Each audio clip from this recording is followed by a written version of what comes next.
A to Z study point प्यारे दोस्तों में प्रदीप सर क्लास लेके आए हुए हैं। चौकीदार भर्ती परीक्षा में पूछे जाने वाले कुछ ऐसे क्वेश्चन जो आपके लिए काफ़ी महत्वपूर्ण है। प्यारे दोस्तों, जैसा कि क्वेश्चन को देखा जा रहा है, थाना को अंग्रेजी में क्या कहते हैं?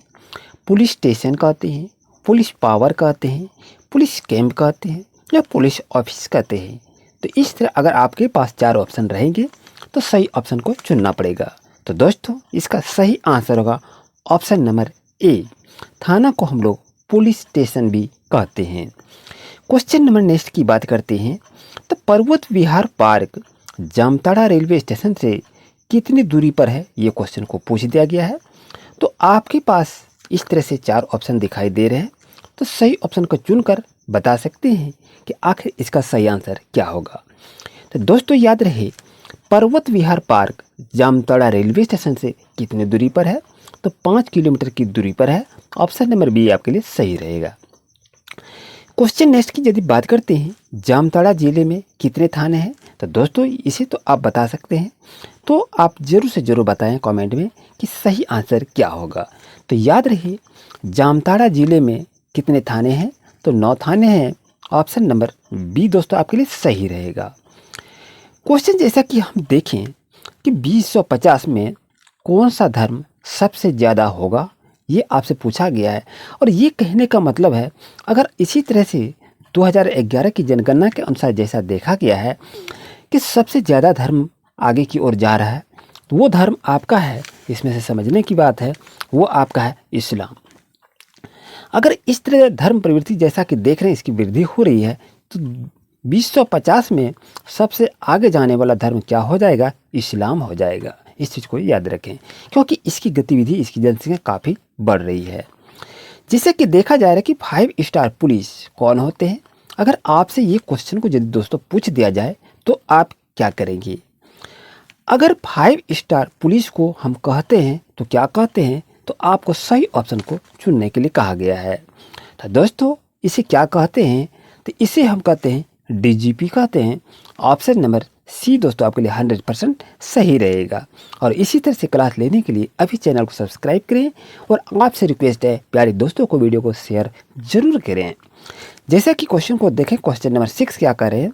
पुलिस रैंक सूची में सर्वोच्च पद किसका होता है? पुलिस रैंक की सूची में सर्वोच्च पद किसका होता है?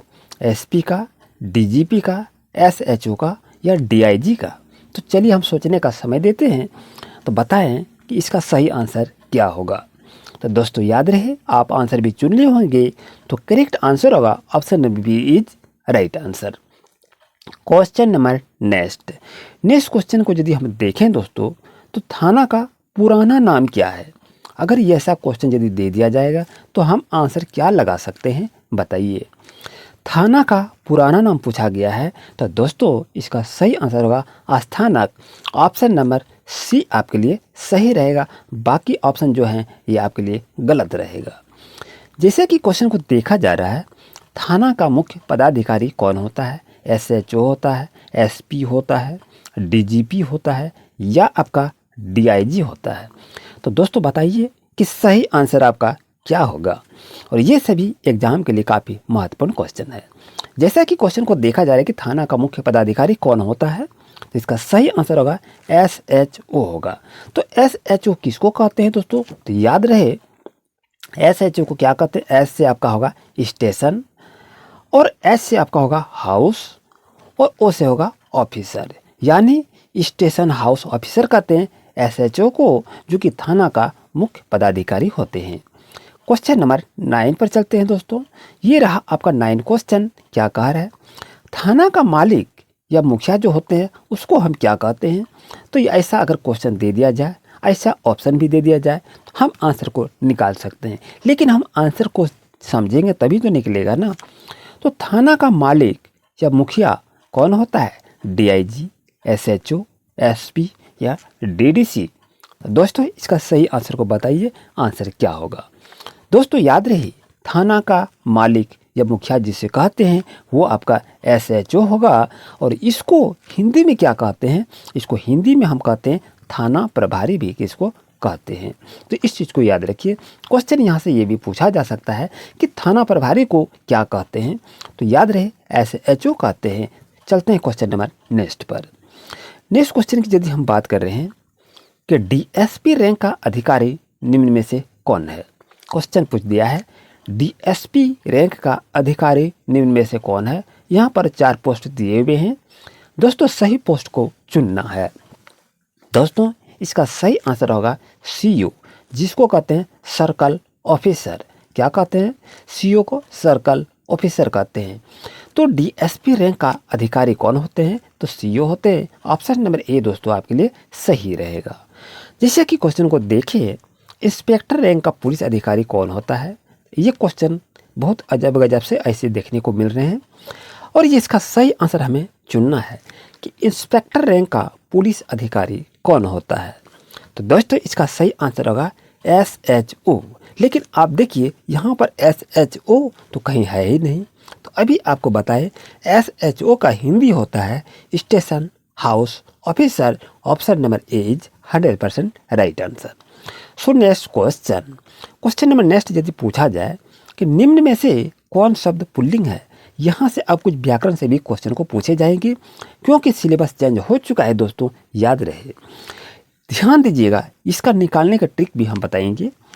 निम्न में से कौन सा शब्द पुल्लिंग है। चलिए पुल्लिंग शब्द चुनने के लिए कहा गया है। तो दोस्तों इसका सही आंसर क्या होगा? सही आंसर होगा ऑप्शन नंबर ए, चित्र होगा। तो कौन सा शब्द पुल्लिंग शब्द पहचानने का एक ट्रिक आपको बता रहे हैं, कॉपी में नोट कर लीजिए कि जिन संज्ञाओं के अंत में क्या रहे, त्र रहे, वो आपका क्या हो जाएगा, वो पुल्लिंग शब्द होता है। इस चीज़ को याद रखिए। कोई चीज़ आवश्यकता नहीं है कि ये वस्तु है, दया है, आयु है, चित्र क्या होगा, कोई मतलब नहीं है। लेकिन जो भी शब्द हो, जैसे चित्र हो गया, आपका हो जाएगा पात्र हो जाएगा, आपका हो जाएगा पत्र हो जाएगा। तो ये सभी क्या जिसके अंत में त्र आता है वो शब्द पुल्लिंग होते हैं। तो आपके लिए सही आंसर होगा option number A is right answer. जैसा कि क्वेश्चन नंबर हम 12 देखें, अब देखते हैं 13 क्वेश्चन का। निम्न में से कौन सा शब्द स्त्रीलिंग है, ये क्वेश्चन को पूछ दिया है।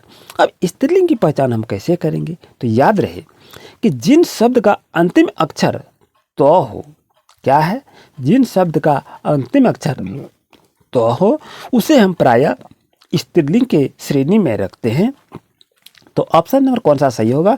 ऑप्शन नंबर डी भी आपका सही होगा, क्योंकि यहाँ पर देखिए तो है, यहाँ भी तो है, ये भी तो है। ये क्या है? ये ट्रिक है। अगर इसका और इसी तरह से ट्रिक चाहिए तो आप कमेंट में जरूर करें। व्याकरण से जो भी क्वेश्चन को पूछे जाएंगे वो सभी क्वेश्चन इसी तरह से आपको याद करना है। चलते हैं क्वेश्चन नंबर दोस्तों नेक्स्ट पर। क्वेश्चन नंबर नेक्स्ट कह रहा है कि श्रुति सम भिन्नार्थक शब्द में कुल और कुल शब्द का अर्थ क्या है, ये क्वेश्चन को पूछ दिया है। यहाँ पर देखिए क हर्षहु लकुल, ये है क दुर्गहु लकुल। तो शब्द का सही अर्थ क्या होगा? वंश किनारा, हिस्सा भाग, लहर कटार या किनारा वंश। आपके पास इस तरह से 4 ऑप्शन दिया रहेगा। तो दोस्तों इसका सही आंसर क्या निकालेंगे? तो आपका कुल का मतलब होता है वंश होता है, क दुर्गहु लकुल का मतलब किनारा होता है। तो ऑप्शन नंबर ए आपके लिए सही रहेगा। और यहाँ अगर इसको देखें, ये आपका उल्टा दिया है, क हर्षहु लकुल मैंने किनारा नहीं होता है, ये गलत होगा। कुल का मतलब लहर नहीं होता है और कुल का मतलब हिस्सा नहीं होता है। तो बाकी ऑप्शन गलत, ऑप्शन नंबर ए आपका सही होगा। जिससे कि क्वेश्चन को देखें, क्वेश्चन नंबर 15, लोटा डोरी कौन सा समास है। क्वेश्चन पूछ दिया है लोटा डोरी कौन सा समास है। प्यारे दोस्तों इसका आंसर आपको चुनना है। तो दोस्तों याद रहे लोटा डोरी जो है ये आपका द्वंद्व समास है, क्योंकि दोनों पद जो है ये प्रधान है और बीच में हाइफन का चिन्ह दिया है। तो ये आपका क्या हो जाएगा? द्वंद्व समास हो जाएगा। क्वेश्चन नंबर 16 यदि देखा जाए दोस्तों, तो कुम्हार शब्द के लिए कौन सा आदर्श सूचक शब्द प्रयोग किया जाता है, ये आपसे क्वेश्चन को पूछ दिया है। तो दोस्तों बता सकते हैं कुम्हार शब्द के लिए कौन सा शब्द अधिकतर प्रयोग किया जाता है? तो शर्मा, प्रजापति, बाबा, भदंत। तो दोस्तों याद रहे ये सभी क्वेश्चन जो हैं आपके लिए काफ़ी महत्वपूर्ण है। तो इसका सही आंसर आप क्या चुनेंगे? कुम्हार शब्द के लिए कौन सा आदर्श सूचक शब्द प्रयोग किया गया है? तो इसका सही आंसर होगा प्रजापति। अब देखें, जैसे शर्मा की बात कही जा रही है तो शर्मा किसको कहा जाता है? तो याद रहे, ब्राह्मणों के लिए आदर्श सूचक शब्द क्या है? ब्राह्मणों के लिए आदर्श सूचक शब्द के लिए यहाँ शर्मा का प्रयोग किया जाता है। बाबा, अब यहाँ बात आई तो बाबा किसको कहा जाता है? तो साधुओं के लिए, साधुओं के लिए आदर्श सूचक शब्द का प्रयोग करने के लिए बाबा का प्रयोग किया जाता है। यहाँ आपका अब आ गया भदंत।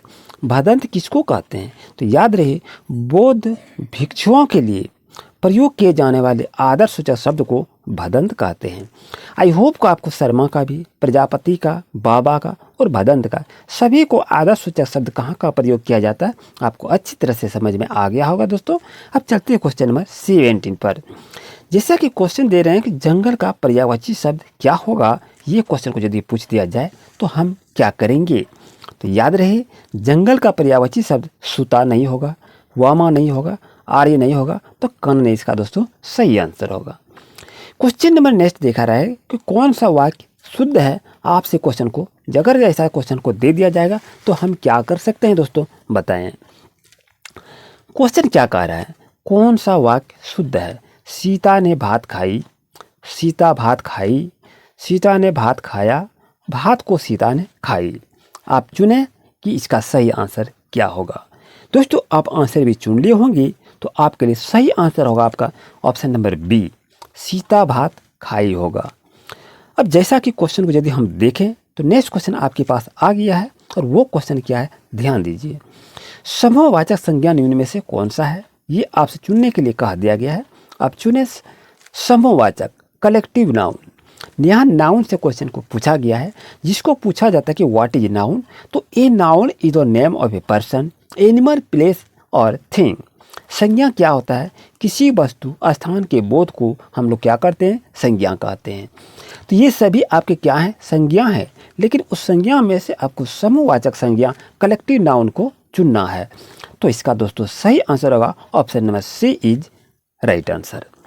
जैसा कि क्वेश्चन को देखा जाए, ईंट का वर्ण विच्छेद निम्न में से कौन सा है? क्वेश्चन अगर ऐसा हमारे पास पूछ दिया गया है तो हम इसका वर्ण विच्छेद क्या करेंगे? ईंट का वर्ण विच्छेद करने के लिए कहा रहा है। आप जरूर से जरूर इसका जवाब दें तो कमेंट सेक्शन में। हम आपके कमेंट का इंतज़ार करेंगे और इसका आंसर हम नेक्स्ट क्लास में देंगे। तो आप कमेंट जरूर कीजिए सही आंसर क्या होगा। मिलते हैं दोस्तों न्यू क्लास पे। Thank you.